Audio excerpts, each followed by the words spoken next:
Assalamualaikum teman-teman yang selalu dalam lindungan Allah Subhanahu wa Ta'ala. Di sebuah desa kecil yang indah di Sukabumi, hiduplah seorang lurah bernama Suryana. Di luar, Suryana tampak seperti pemimpin yang baik hati, dengan senyuman ramah dan tutur kata halus. Namun, di balik topeng kebaikan itu, ia adalah seorang koruptor yang rakus. Dengan jabatannya, Suryana memanfaatkan dana desa untuk memperkaya dirinya sendiri. Uang yang seharusnya digunakan untuk membangun jalan, sekolah, dan rumah sakit desa malah dialihkan ke rekening pribadinya. Rumahnya megah, jauh lebih besar dari rumah warga lainnya, dengan pagar tinggi yang mencerminkan kekuasaannya. Desa itu memiliki sebuah kepercayaan kuno tentang keberadaan Nyi Roro Kidul, sang penguasa Laut Selatan. Dikisahkan bahwa Nyi Roro Kidul memiliki kemampuan untuk menjaga keseimbangan antara manusia dan alam. Namun, jika ada seseorang yang tamak atau menyalahgunakan kekuasaan, ia akan datang untuk memberikan peringatan, dan bila peringatan itu diabaikan, maka hukuman akan dijatuhkan. Kepercayaan ini telah menjadi dongeng turun-temurun yang sering diceritakan di malam hari. Namun, Suryana menertawakan cerita itu. Baginya, Nyi Roro Kidul hanyalah mitos yang diciptakan untuk menakut-nakuti anak kecil. Ia bahkan memerintahkan agar cerita itu tidak lagi disebarluaskan di desa, dengan alasan bahwa itu hanyalah tahayul yang menghambat kemajuan. Suatu hari, seorang perempuan tua bernama Nenek Sukarsih datang ke balai desa. Ia memohon kepada Suryana agar menggunakan dana desa untuk memperbaiki bendungan yang rusak, karena air dari bendungan itu meluap setiap kali hujan deras, menyebabkan sawah-sawah warga terendam. Namun, Suryana hanya tertawa sinis. "Itu urusan kalian. Jangan ganggu saya dengan masalah kecil seperti itu," katanya sambil mengusir Nenek Sukarsih. Beberapa minggu kemudian, hujan deras mengguyur desa tanpa henti. Bendungan yang rusak akhirnya jebol, mengakibatkan banjir besar yang melanda desa. Rumah-rumah warga hancur, dan banyak yang kehilangan tempat tinggal. Namun, rumah Suryana tetap utuh, berdiri kokoh di atas bukit kecil. Ia bahkan tidak mau turun tangan untuk membantu warganya yang kesusahan. Banyak warga mulai berbisik-bisik tentang kutukan Nyi Roro Kidul. Mereka percaya bahwa bencana ini adalah akibat dari keserakahan lurah mereka. Meskipun begitu, Suryana tetap tidak peduli. Ia bahkan menyombongkan diri, "Jika benar Nyi Roro Kidul itu ada, biarkan dia datang ke rumahku. Aku tidak takut pada hantu atau jin apapun." Ucapan itu segera tersebar di seluruh desa, dan rasa takut pun mulai menjalar. Para tetua desa memperingatkan agar Suryana tidak memancing murka sang penguasa Laut Selatan, tetapi ia tidak menggubris. Malam itu, desa terasa lebih sunyi dari biasanya. Angin bertiup kencang, membawa aroma asin laut yang tidak biasa, meskipun Laut Selatan berjarak puluhan kilometer dari desa. Di tengah malam, seorang saksi mata, seorang petani bernama Dharma, melihat sesuatu yang aneh di langit. Ia sedang menjaga ladangnya yang terendam banjir ketika tiba-tiba ia melihat bayangan hijau melayang di atas desa. Dharma menggosok matanya, memastikan bahwa ia tidak sedang bermimpi. Bayangan itu semakin mendekat, dan Dharma akhirnya dapat melihat sosok seorang perempuan dengan gaun hijau mengalir, rambut panjang hitam yang berkibar diterpa angin, dan wajah anggun yang memancarkan aura magis. "Nyi Roro Kidul," bisiknya ketakutan. Sosok itu melayang di udara, melewati sawah-sawah yang terendam banjir, hingga akhirnya berhenti tepat di atas rumah besar Suryana. Dari langit, perempuan itu menatap rumah megah itu dengan sorot mata tajam. Dharma merasa tubuhnya bergetar, tetapi ia tidak bisa berpaling. Ia menyaksikan sosok itu mengangkat tangannya ke udara, dan angin kencang pun mulai berputar-putar di sekitar rumah Suryana, seolah membentuk badai kecil. Di dalam rumahnya, Suryana sedang duduk di ruang tamu, menikmati secangkir kopi mahal sambil menonton berita di televisi. Ia tidak sadar bahwa sesuatu yang luar biasa sedang terjadi di atas rumahnya. Namun, tiba-tiba, lampu rumahnya berkedip-kedip, lalu mati sepenuhnya. Televisi pun mati, meninggalkan ruangan dalam kegelapan total. Suryana berdiri dengan gusar, memanggil pembantunya, tetapi tidak ada jawaban. Tiba-tiba, ia mendengar suara ketukan keras di jendela. Ketukan itu berulang-ulang, semakin lama semakin keras, hingga terdengar seperti pukulan. Suryana bergegas menuju jendela, tetapi saat ia menarik tirainya, tidak ada apa-apa di luar kecuali kegelapan. Namun, saat ia berbalik, ia melihat sesuatu yang membuat darahnya membeku. Di tengah ruang tamu, berdiri seorang perempuan dengan gaun hijau panjang yang mengalir seperti air. Wajahnya bersinar dalam kegelapan, memancarkan keindahan sekaligus kengerian. Matanya menatap langsung ke arah Suryana, seolah menembus jiwanya. "Siapa kau?" teriak Suryana dengan suara gemetar. Perempuan itu tidak menjawab. Sebaliknya, ia mengangkat tangannya, dan suara angin terdengar semakin keras di luar. Barang-barang di rumah mulai berjatuhan, dan cangkir kopi di meja pecah berkeping-keping. "Kau telah melanggar keseimbangan," suara perempuan itu terdengar, lembut tetapi penuh dengan otoritas. "Keserakahanmu telah merusak harmoni di desa ini." Suryana berusaha menyangkal, tetapi sebelum ia sempat berkata apa-apa, perempuan itu menghilang dalam sekejap, meninggalkan Suryana berdiri gemetar di tengah ruangan yang berantakan.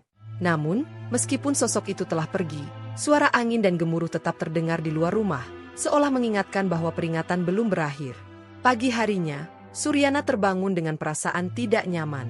Malam sebelumnya terasa seperti mimpi buruk, tetapi sisa-sisa kekacauan di rumahnya menjadi bukti bahwa apa yang terjadi benar-benar nyata. Namun, bukannya merenung atau merasa bersalah, ia malah berusaha meyakinkan dirinya bahwa itu hanyalah kebetulan belaka. "Mungkin hanya angin ribut," gumamnya sambil menatap pecahan kaca di lantai. Namun, berita tentang apa yang terjadi di rumah Suryana dengan cepat menyebar ke seluruh desa. Dharma, yang menjadi saksi kejadian aneh di langit, menceritakan apa yang dilihatnya. "Aku yakin itu Nyi Roro Kidul," katanya kepada warga lainnya di pasar. "Dia melayang di atas rumah lurah tadi malam. Itu pasti peringatan." Desa yang sudah lama bergulat dengan ketakutan terhadap keserakahan Suryana kini dipenuhi dengan bisik-bisik dan spekulasi. Beberapa warga mulai mendatangi rumah Suryana untuk menuntut penjelasan, tetapi ia mengusir mereka dengan kasar. "Pergi dari sini. Kalian terlalu percaya tahayul," bentaknya sambil menutup pintu gerbangnya rapat-rapat. Namun, malam berikutnya, hal yang lebih mengerikan terjadi. Suryana terbangun dari tidurnya karena mendengar suara gemuruh dari luar rumah. Saat ia mengintip melalui jendela kamarnya, ia melihat sesuatu yang membuat tubuhnya membeku. Air dari arah sawah yang terendam banjir mulai mengalir deras ke bawah bukit tempat rumahnya berdiri, seolah-olah diarahkan oleh kekuatan gaib. Di langit, sosok bergaun hijau kembali muncul. Kali ini, wajahnya tidak lagi sekadar anggun, melainkan mencerminkan kemarahan yang mendalam. Mata Nyi Roro Kidul menyala seperti api hijau yang menusuk kegelapan malam. Angin bertiup kencang, dan pepohonan di sekitar rumah Suryana tumbang satu persatu, seolah memberi jalan bagi air untuk naik ke bukit. Ketakutan mulai menguasai Suryana, tetapi ia masih mencoba berpikir rasional. "Ini tidak mungkin terjadi. Tidak mungkin hantu bisa melakukan ini," teriaknya kepada dirinya sendiri. Namun, saat air mulai mencapai pagar rumahnya, Suryana merasa nyalinya ciut. Ia bergegas keluar dari rumah untuk mencari bantuan, tetapi seluruh desa tampak kosong. Warga telah mengungsi karena takut bencana akan menyusul. Suryana kembali masuk rumah dan mengunci pintu rapat-rapat. Ia mencoba menelepon bantuan, tetapi sinyal ponselnya hilang. Tiba-tiba, lampu rumah kembali berkedip-kedip seperti malam sebelumnya, lalu mati total. Di tengah kegelapan, ia mendengar suara langkah kaki di lantai atas. Jantung Suryana berdegup kencang. Tidak mungkin ada orang lain di rumah ini selain dirinya. Dengan tangan gemetar, ia mengambil tongkat kayu yang ada di dekat pintu dan naik ke lantai atas. Suara langkah kaki semakin jelas, tetapi saat ia tiba di lantai atas, tidak ada siapapun di sana. Namun, ketika ia menoleh ke belakang, ia melihat bayangan Nyi Roro Kidul berdiri di ujung lorong. Kali ini, sosok itu tidak lagi diam. Dengan suara yang menggema, ia berkata, "Suryana, kau telah diberi kesempatan untuk memperbaiki kesalahanmu, tetapi kau memilih untuk mengabaikan peringatan. Desa ini telah rusak karena ulahmu. Kau harus membayar harga atas keserakahanmu." Suryana mencoba melawan rasa takutnya. "Aku tidak percaya padamu. Kau hanya mitos," teriaknya, tetapi suaranya terdengar lemah. Nyi Roro Kidul mengangkat tangannya, dan tiba-tiba, lantai di bawah kaki Suryana mulai retak. Ia terjatuh ke lantai bawah dengan suara keras, dan tubuhnya tergeletak lemas di tengah ruang tamu. Namun, ketika ia mencoba bangkit, ia melihat sesuatu yang membuatnya nyaris pingsan. Dinding-dinding rumahnya dipenuhi dengan ukiran-ukiran kuno yang menggambarkan dirinya sendiri sedang mencuri uang dari warga desa. "Ini tidak mungkin," teriaknya panik. Ia menyadari bahwa ukiran-ukiran itu seperti menunjukkan dosa-dosanya satu persatu. Dalam salah satu ukiran, terlihat ia menolak membantu Nenek Sukarsih. Dalam ukiran lain, ia digambarkan sedang tertawa di atas tumpukan uang sementara warga desa menangis. Nyi Roro Kidul muncul kembali, kali ini lebih dekat. "Ini adalah cermin dari perbuatanmu, Suryana. Lihatlah dosa-dosamu. Sudah terlalu lama kau mengabaikan suara rakyatmu dan merusak harmoni alam. Suryana tidak bisa berkata apa-apa lagi. Ia hanya bisa merangkak mundur, mencoba menjauh dari sosok itu. Namun, Nyi Roro Kidul tidak mengejarnya. Sebaliknya, ia berkata dengan suara tegas, "Kau masih punya kesempatan untuk menebus kesalahanmu. Gunakan kekuasaanmu untuk memperbaiki desa ini, atau kau akan menerima hukuman yang lebih berat." Setelah itu, Nyi Roro Kidul menghilang, dan rumah Suryana kembali sunyi. Namun, pesan itu terpatri dalam benaknya. Ia tidak bisa tidur semalaman, memikirkan apa yang baru saja terjadi. Namun, bukannya bertobat, Suryana justru merencanakan sesuatu yang lain. Ia berpikir bahwa jika ia bisa menemukan cara untuk melawan sosok itu, ia tidak perlu mengubah apapun. Dalam pikirannya, kekuasaan dan harta adalah segalanya. Maka, keesokan harinya, ia mulai mencari dukun dan paranormal untuk mencari tahu cara melindungi dirinya dari ancaman Nyi Roro Kidul.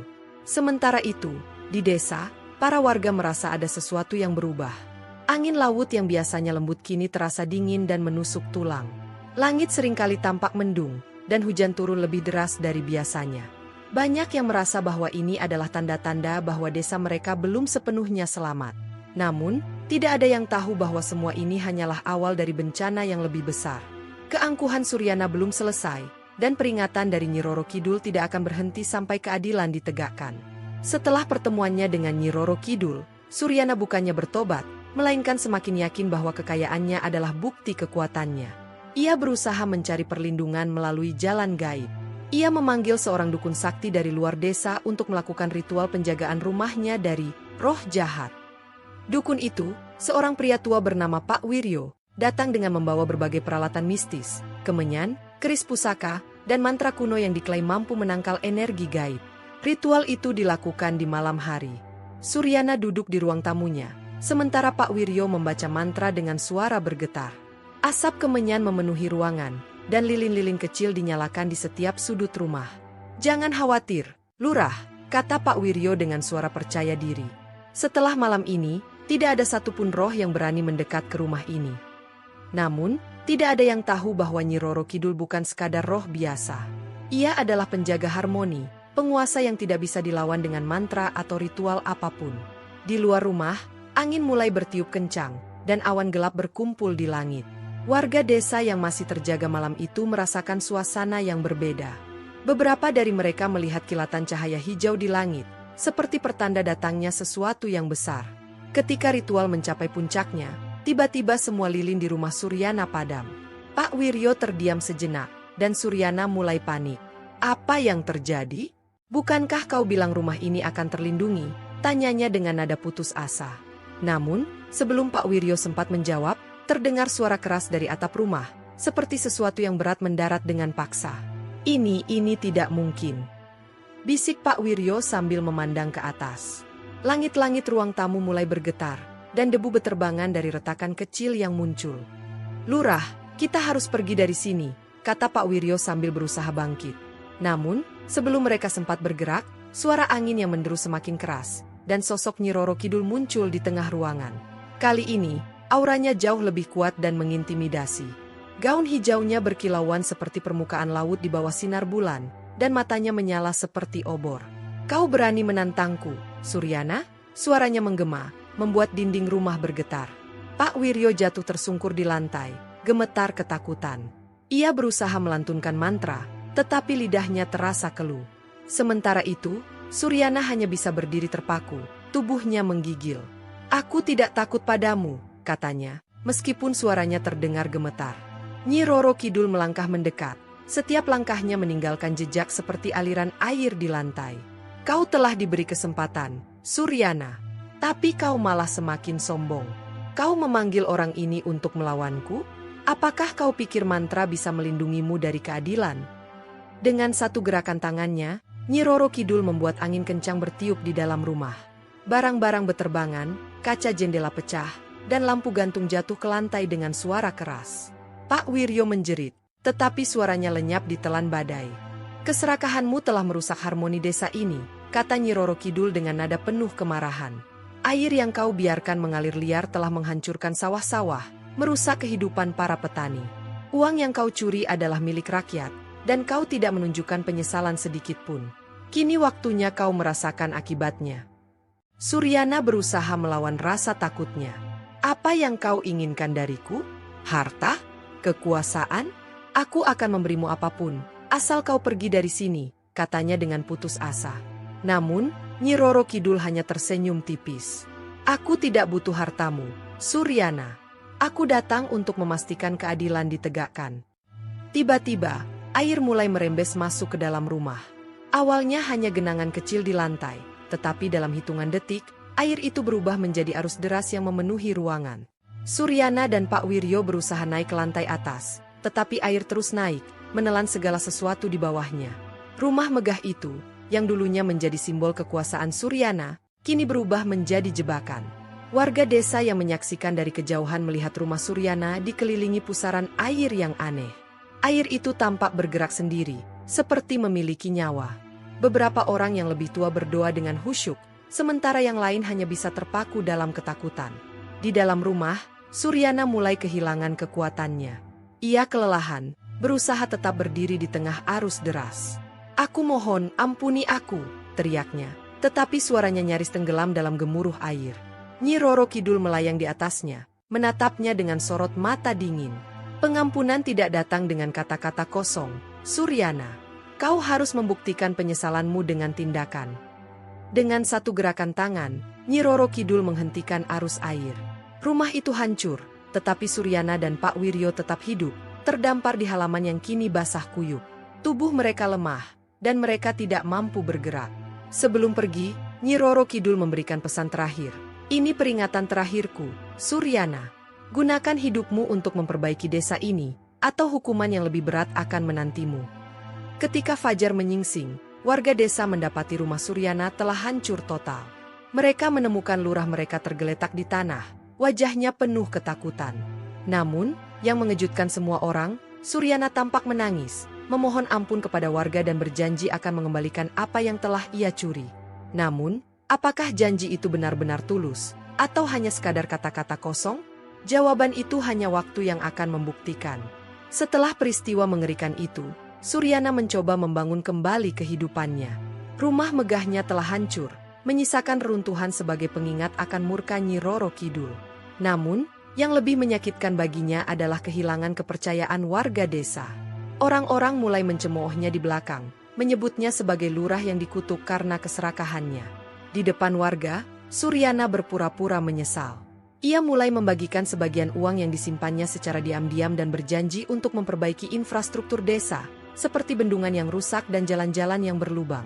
Namun, di balik itu semua, ia masih menyimpan rasa dendam dan tidak sepenuhnya ikhlas. Dalam hatinya, ia menganggap peristiwa yang terjadi sebagai ujian kekuatannya, bukan akibat dari kesalahannya. Beberapa minggu kemudian, desa mulai menunjukkan tanda-tanda pemulihan. Bendungan diperbaiki, jalan-jalan mulai ditambal, dan beberapa warga merasa bahwa keadaan mulai membaik. Namun, tidak semua orang percaya pada perubahan sikap Suryana. Nenek Sukarsih, yang sejak awal menjadi korban dari kelalaian lurah itu, merasa ada sesuatu yang tidak beres. Penyesalan sejati tidak datang dari kepura-puraan, gumamnya suatu hari kepada tetangganya. Malam itu, langit kembali gelap. Angin dingin berhembus dari arah selatan, membawa aroma asin laut yang semakin pekat. Suryana terbangun dari tidurnya karena mimpi buruk. Ia melihat dirinya tenggelam di lautan, dikelilingi oleh ombak hijau yang ganas. Dalam mimpi itu, ia mendengar suara Nyi Roro Kidul yang berkata, "Kesempatanmu hampir habis, Suryana. Jangan bermain dengan waktu." Saat ia terbangun, keringat dingin mengalir di dahinya. "Ini hanya mimpi," gumamnya sambil mencoba meyakinkan dirinya. Namun, suara itu terus terngiang di telinganya, membuatnya gelisah sepanjang malam. Esok paginya, warga desa menemukan bahwa sawah-sawah mereka kembali terendam banjir. Padahal bendungan sudah diperbaiki. Beberapa orang mengira itu hanyalah hujan deras biasa, tetapi Nenek Sukarsih merasa lain. Ia melihat pola aneh di sekitar banjir itu. Air tampak mengalir seperti membentuk lingkaran, seolah-olah diarahkan oleh kekuatan yang tidak terlihat. Warga mulai khawatir dan mendatangi Suryana. "Lurah, ini pasti kutukan lagi. Kau harus melakukan sesuatu," kata seorang warga dengan nada cemas. Namun, Suryana merasa lelah dengan tekanan itu. Ia meledak di depan warga, kutukan? Jangan bodoh. Ini hanya bencana alam, bukan urusanku lagi. Kemarahan Suryana membuat warga kecewa. Mereka mulai berkumpul di rumah Nenek Sukarsih untuk meminta saran. Nenek tua itu, yang dihormati karena kebijaksanaannya, mengusulkan agar mereka melakukan doa bersama di balai desa. Kita tidak bisa bergantung pada lurah yang tidak peduli. Kita harus bersatu dan meminta perlindungan dari Yang Maha Kuasa, katanya. Malam itu, warga berkumpul untuk berdoa. Mereka menyalakan lilin dan membaca doa-doa, berharap bisa menyelamatkan desa mereka dari bencana yang terus berulang. Namun, di tengah doa itu, terdengar suara gemuruh dari arah laut. Suara itu semakin keras, dan angin kencang tiba-tiba bertiup, memadamkan lilin-lilin yang menyala. Semua mata tertuju ke arah luar, dan mereka melihat sesuatu yang mengejutkan. Sosok Nyi Roro Kidul muncul, melayang di atas balai desa.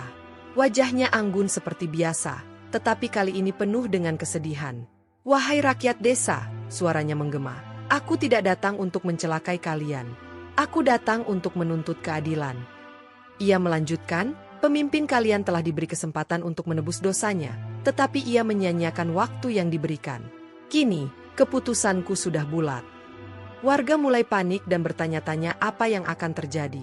Beberapa dari mereka mencoba memohon kepada Nyi Roro Kidul agar memberi desa mereka kesempatan lagi. Namun, ia hanya menggeleng pelan. "Ini bukan tentang kalian. Ini tentang pemimpin yang telah mengkhianati kepercayaan kalian." Di rumahnya, Suryana mendengar suara gemuruh itu. Ia tahu apa yang sedang terjadi, tetapi terlalu takut untuk keluar.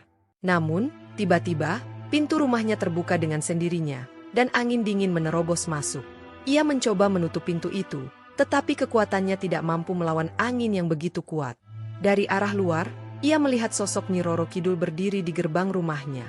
"Kau sudah cukup diberi waktu, Suryana," kata Nyi Roro Kidul dengan suara tegas. "Tapi kau memilih untuk tetap serakah dan tidak bertobat. Sekarang waktunya untuk menghadapi keadilan." Sebelum Suryana sempat menjawab, tanah di bawah kakinya mulai bergetar. Air kembali mengalir deras, kali ini langsung menuju rumahnya. Dalam hitungan detik, rumah itu terendam, dan Suryana terbawa oleh arus. Ia mencoba berteriak, tetapi suaranya tenggelam dalam gemuruh air. Warga desa menyaksikan dari kejauhan.